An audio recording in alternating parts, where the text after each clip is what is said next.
Allez, bonjour à tous, j'espère que vous allez bien aujourd'hui. Revue de marché avec une baisse en cours sur les cryptos, que ce soit BTC, Ether et les altcoins. On fera une revue de marché assez classique, hein, que ce soit sur BTC et Ether. On verra si on a des setups qui s'enclenchent, est-ce que les baisses qu'on a en cours sont assez graves ou pas.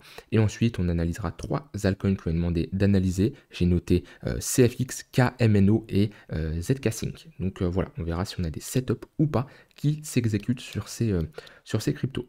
Alors, sur le BTC, on a eu une baisse assez importante pour le moment avec une petite réaction acheteuse hein, quand même qui est en cours. On le voit bien au niveau de la mèche, ok, qui pour le moment, on a une mèche qui représente 50% de la bougie, ok. Donc, avoir la clôture d'ici 7 heures, c'est pour ça, attention quand on a des baisses aussi importantes, de ne pas prendre des décisions comme ça sous le coup de la panique. C'est quelque chose qui est assez fréquent. On a une baisse forte, alors là, elle n'est pas énorme non plus, hein, un peu plus sur les altcoins, mais voilà, rien d'alarmant. On a une baisse qui est assez importante et souvent, les gens peuvent commencer à paniquer et à vendre. Non, attendez les clôtures, ok? Sur du court terme, qu'il y a des stop loss qui s'enclenchent, il n'y a pas de souci. Ça fait partie du trading. Quelqu'un qui a un long en intraday, en scalp, qui se fait stopper, ok, il faut sortir plus vite parce qu'il y a des effets de levier, parce qu'on est sur du court terme, c'est différent. Quelqu'un qui fait du moyen long terme et qui prend des décisions sur du daily, par exemple, on attend les clôtures. Et là, la preuve, c'est que si on commence à réintégrer avec une bonne pression acheteuse et clôturer au-dessus des 116 000 $, l'idéal, ça serait les 117 000, ça serait magnifique. Mais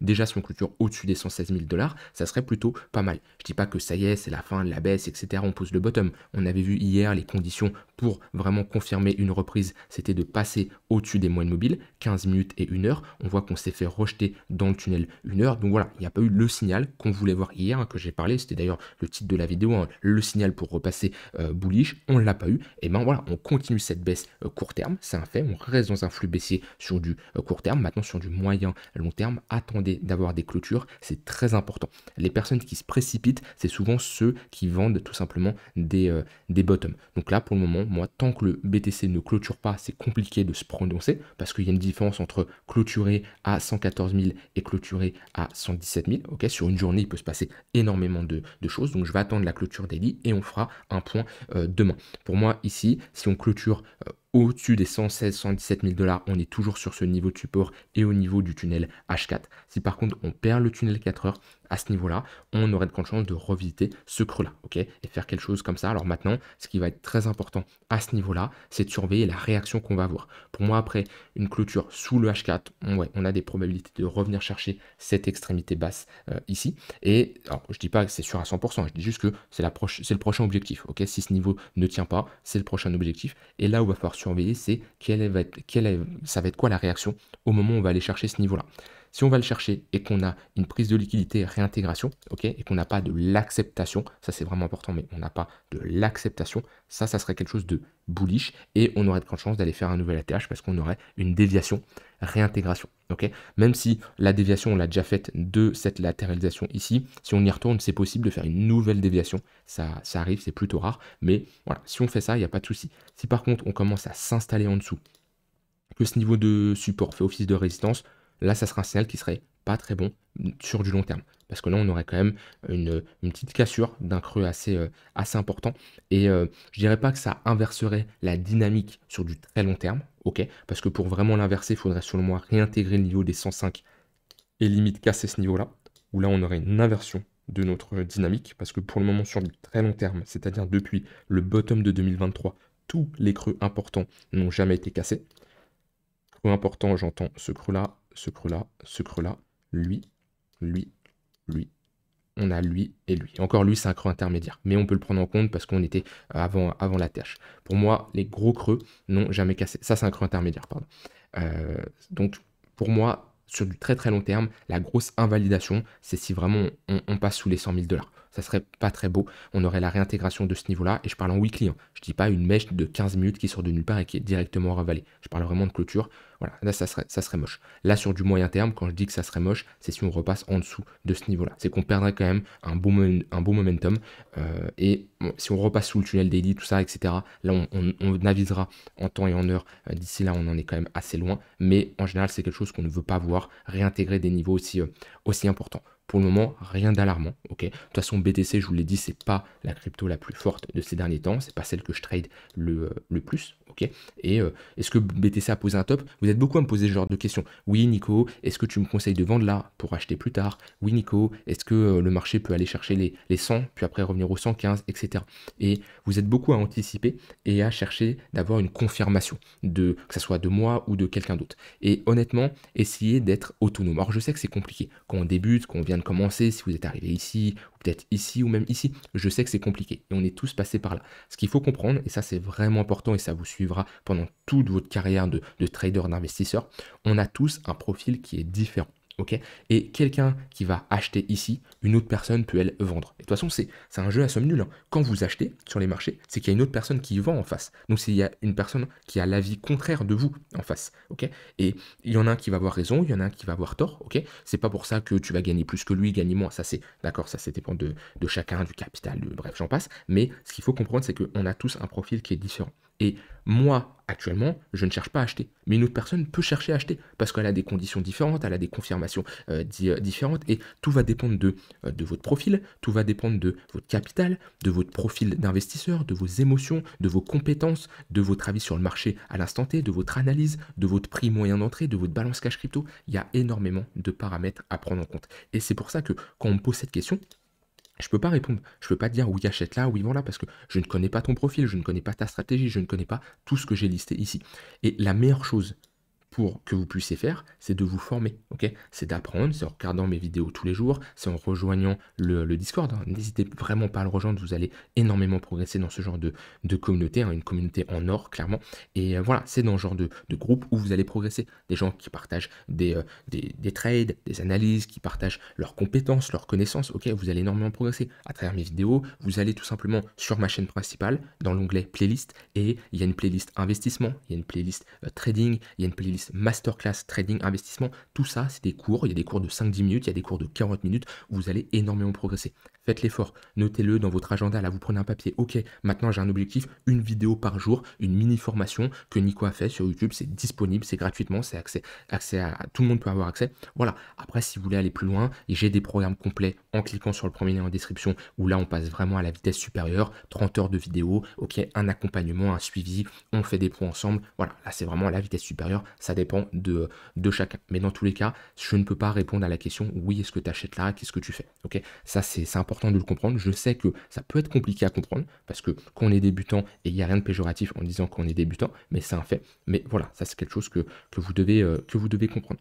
Donc voilà, sur le BTC, il revient chercher cette précédente zone là de pattern de retournement. Donc dans toute cette zone là, je vous ai dit 116, 117 000 $, c'est un niveau de support. Il ne faudra juste pas avoir de l'acceptation. Ok, maintenant, là on peut voir ça comme un gros range, hein, globalement.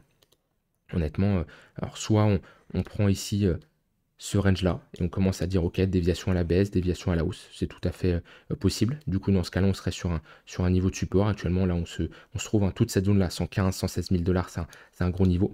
Soit on part du principe qu'on est dans un très très gros range. Ok. Donc ça dépend de chacun.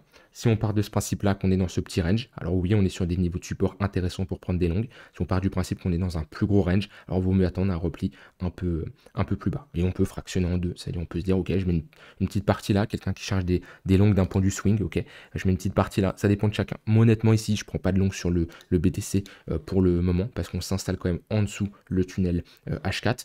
On a des moyennes mobiles orientées à la baisse, et comme je vous le disais à ce niveau-là, j'aimerais une reprise du tunnel 15 minutes et du tunnel 1 heure pour vraiment marquer un bottom. Pour le moment, on reste dans un flux baissier, même si on peut se reprendre, même si on l'a déjà vu, BTC, en une journée, il peut ravaler toute une baisse qu'il a réalisée. Il l'a clairement déjà fait, c'est déjà arrivé, c'est pas quelque chose qui me surprendrait, mais moi en tout cas, de mon côté, je vous l'ai dit, hein, depuis 2023, le plus gros sur BTC a été fait de mon côté, ma performance a été réalisée, ok, je préfère me concentrer ailleurs, j'ai du cash, s'il faut prendre des trades, que ce soit d'un point de vue swing ou d'un point de vue intraday, sur des trades en automatique que je peux avoir qui s'enclenchent, je les prends, sinon je préfère tout simplement patienter et me concentrer sur d'autres actifs. Voilà, après c'est pareil, c'est propre à chacun, vous voyez, la personne qui est comme moi est fortement rentrée sur le bottom avec le crash de FTX à ce moment-là, ne va pas être dans la même disposition et la même configuration d'un point de vue gestion de portefeuille, etc., que la personne qui est rentrée il y a 2 mois. C'est tout à fait normal. Et c'est pour ça, c'est là où je dis, chaque profil est différent.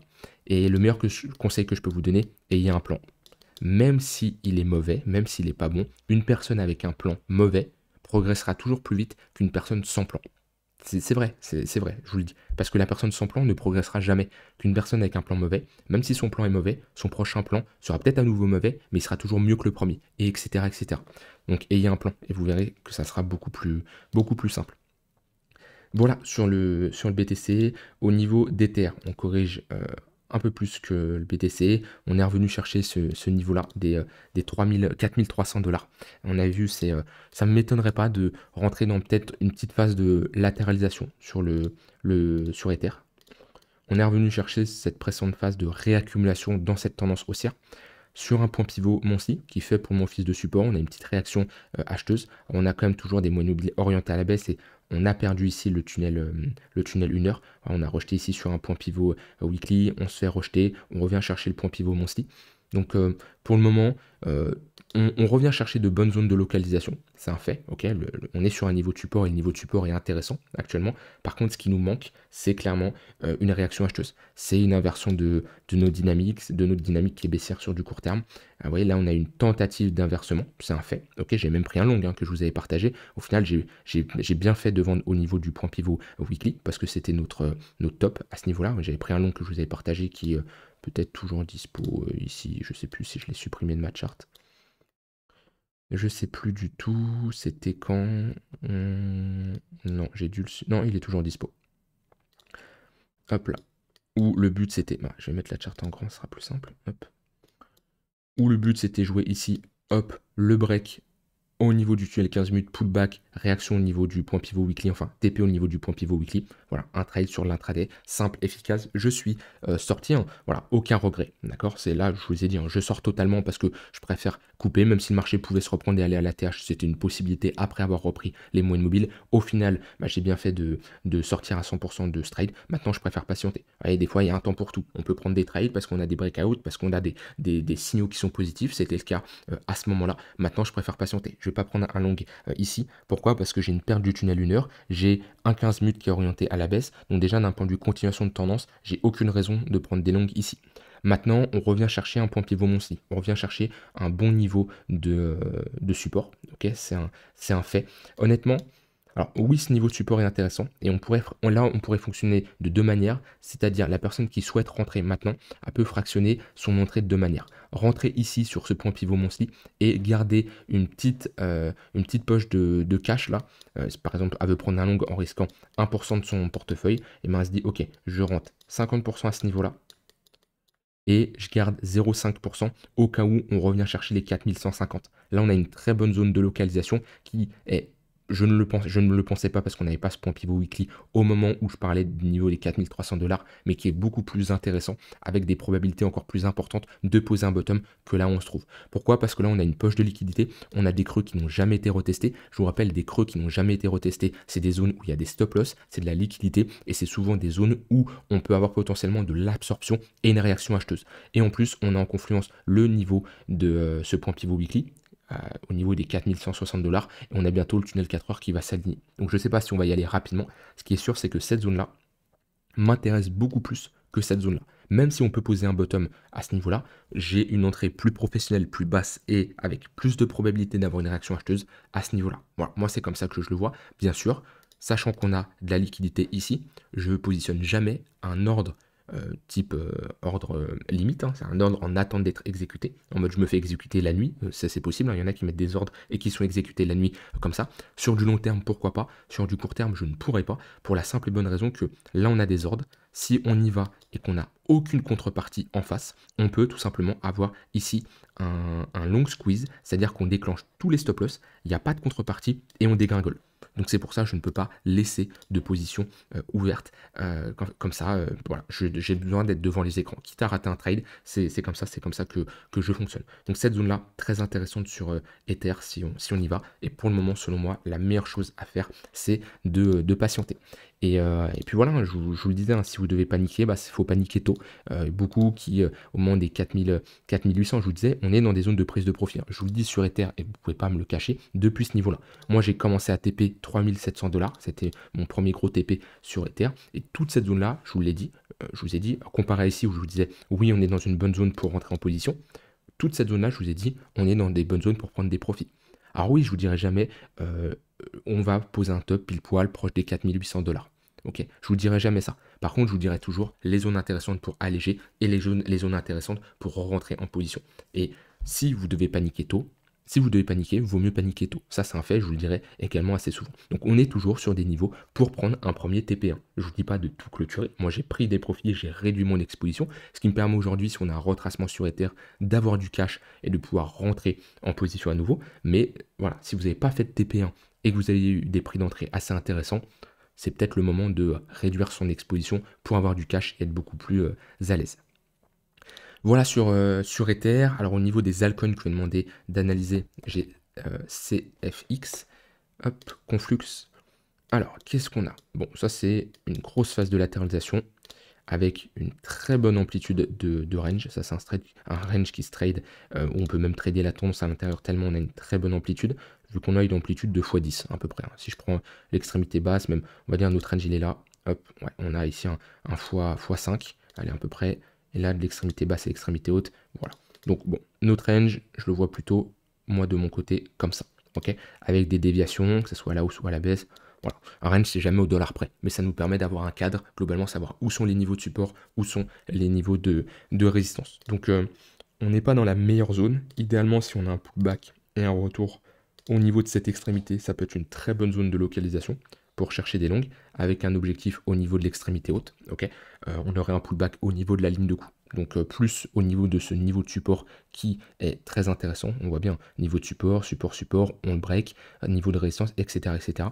Et avec comme objectif d'aller chercher l'extrémité opposée. Pour le moment, on est repassé au-dessus des moyennes mobiles, donc ça c'est pas mal. Ok, on est quand même dans un bon flux en cours. De toute façon, on témoigne la charte. Hein. À partir du moment où on a une pattern de retournement avec une impulsion, on est dans un flux qui est haussier. Maintenant, attention, là on se fait rejeter à peu près au niveau du milieu de range, hein, c'est pas le milieu de range exact, mais pareil, c'est un niveau intermédiaire qui fait office de support ou de résistance en fonction de si on évolue au-dessus ou en dessous. Mais honnêtement, si vous êtes positionné, prenez vos profits sur la montée, sur des cryptos comme ça, très peu connus, sûrement à faible market cap, n'hésitez pas à alléger au moins dès que vous faites un x2. Vous pouvez avoir un setup tout simple. Dès que vous faites un x2, vous récupérez votre mise initiale. Si la crypto va à zéro, vous perdez rien et vous dormez tranquillement la nuit. Ok, comparé à se dire ah bah tiens je dois faire un x100 là-dessus et à x50 vous tremblez parce qu'il y a encore un x2 à faire, ce qui peut être assez énorme. J'exagère, hein, mais vous avez compris le truc. Sécurisé, vous serez toujours serein de sécuriser, de récupérer une partie de votre mise initiale. Donc ça peut être dès que vous faites un x2, vous prenez vos profits, dès qu'on retourne chercher le milieu de range, ou alors dès qu'on retourne chercher l'extrémité haute. Mais globalement, il n'y a pas 40 000 endroits pour chercher des longues sur Conflux. La meilleure zone, elle est globalement sur ce niveau de support. Ensuite, j'ai KMNO. Hop. Alors, on a eu un pump, très bien, une crypto assez jeune. Moi, dites-vous que d'un point de vue technique, j'aime bien avoir 2 ans d'historique pour commencer à faire une analyse technique long terme et potentiellement me positionner sur une crypto. De toutes mes positions sur les cryptos, c'est très rare où j'ai pris des positions sur une charte qui avait moins de 2 ans d'historique. Je parle pour l'investissement long terme. Pour du court terme, c'est différent. Il n'y a que hyper liquide parce que le fonda était excellent où je me suis positionné agressivement en me disant ok, on s'en fout un peu de l'analyse technique, même si on avait quand même une petite, je me basais beaucoup plus sur le côté fonda. Voilà, sur ce genre de charte, en général, je préfère avoir un peu plus d'historique. Alors, on en est où? On est revenu chercher cette précédente zone d'accumulation. On a posé ici un petit bottom. On est en train de latéraliser, on le voit bien, à ce niveau-là, phase de consolidation. Idéalement, il faudrait un break de ce niveau-là pour valider un bottom. Pourquoi? Parce que c'est la ligne de coup. Si on valide le break de ce niveau-là, on valide une pattern de retournement, une inversion de notre dynamique. Et dans ce cas-là, je trace un Fibo, on aurait de grandes chances de revenir chercher. Dans un premier temps, 0,382 de Fibo et ensuite les 0,618. Donc étape par étape, pour moi, tant qu'on ne valide pas cette pattern-là, on est toujours dans une tendance baissière et on témoigne ici les moyennes mobiles. Hop, j'ai juste à mettre le tunnel daily. Qu'est-ce qu'on voit? Bah, à chaque fois, on se fait rejeter. Et on voit, on est toujours dans une trend baissière, dans une tendance baissière, tant qu'on a un tunnel daily qui fait office de résistance. Là, si on a une bonne impulsion, on break le tunnel daily, on réintègre un petit niveau là de résistance, on le voit bien, on a quand même une bonne zone. Ouais, ça serait pas mal. On break le niveau des 8 centimes de dollars, on aurait tous les signaux pour potentiellement prendre un long et se positionner sur un bottom. Puisque quand on break comme ça un range, ça nous indique quoi? Ça nous indique que la demande est supérieure à l'offre. pour le moment, à chaque fois qu'on retourne dans le tunnel daily, on se fait rejeter. On est dans une bonne phase de latéralisation. Donc soit on attend un retour bas de range pour chercher des longues, ce qui peut être une stratégie hein, si on trade le range, soit on attend un break de ce range-là pour qu'on pose tout simplement un bottom. Et dernière crypto, vous m'avez demandé une analyse de 7K. Hop là. Alors, est-ce que j'ai crypto? Non, moi je vais prendre sur Binance. De toute façon, je crois qu'elle a été listée directement sur Binance. Alors, ZK. Bon, n'oubliez pas, sur pas mal de cryptos qui sont assez nouvelles également, il y a pas mal de jetons à débloquer. Je vous rappelle, au moment où on a un lancement d'une crypto, hein, au moment de son déblocage, enfin de son lancement, on va avoir des tokens qui vont être bloqués. Okay, on va avoir une répartition de ces tokens entre différents acteurs. Ça va être la team, les investisseurs privés, la fondation, l'écosystème, pour le airdrop, et j'en passe. Il va y avoir plein de points comme ça. On va avoir une répartition. La répartition va dépendre de, bien sûr, chacun des projets, en fonction de la tokenomics. Il y a des projets qui vont avoir une bonne et une mauvaise tokenomics. Ce qui est sûr, c'est on a des jetons qui vont être bloqués. Ces jetons qui vont être bloqués, ils vont être débloqués avec le temps. Ok, on va avoir un déblocage qui va être linéaire, d'accord, ou des fois ça peut être exponentiel, ça dépend. Ça dépend. Le modèle économique dépend de chaque crypto, c'est pour ça faut vous renseigner. Ok, et sur des cryptos jeunes, souvent quand on a une baisse, et bien la baisse est beaucoup plus importante. Pourquoi? Parce qu'on va avoir une pression vendeuse encore plus importante puisqu'on a des jetons qui sont débloqués. Donc ça, c'est quelque chose que vous devez prendre en compte. J'en avais parlé, il me semble, fin 2024, où je vous avais dit, si on connaît un retracement, attention aux cryptos qui sont jeunes, qui ont des jetons à débloquer. Ok, et voilà, on voit bien sur du ZK, bah, du point le plus bas au point le plus haut, c'est un moins 85%, comparé à d'autres cryptos qui ont beaucoup plus temps que la baisse. Et tous les Arbitrum, les Optimism, tout ça, c'est des cryptos qui ont pris très cher parce qu'ils ont des jetons à débloquer.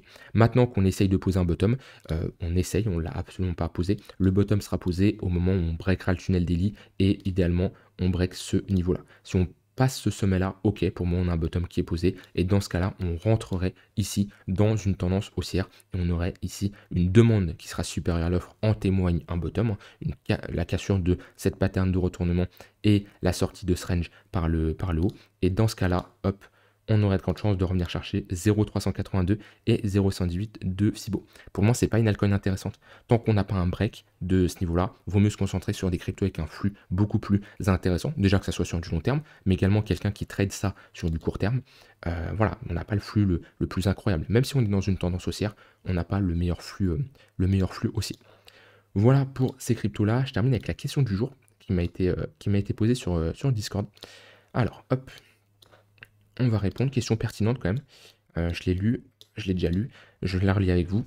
J'investis sur BitGet, donc j'ai tendance à suivre mes cryptos sur le même exchange, sur TradingView. Or, je viens de me rendre compte avec ta dernière vidéo que la charte de Chainlink sur Binance, ayant plus d'ancienneté que sur BitGet, je n'avais pas le bon ATH du coup. Pour moi, l'ATH était vers les 31 $, alors qu'il y en a eu un à 53 $ auparavant. Du coup, il me manque des zones de résistance potentielles.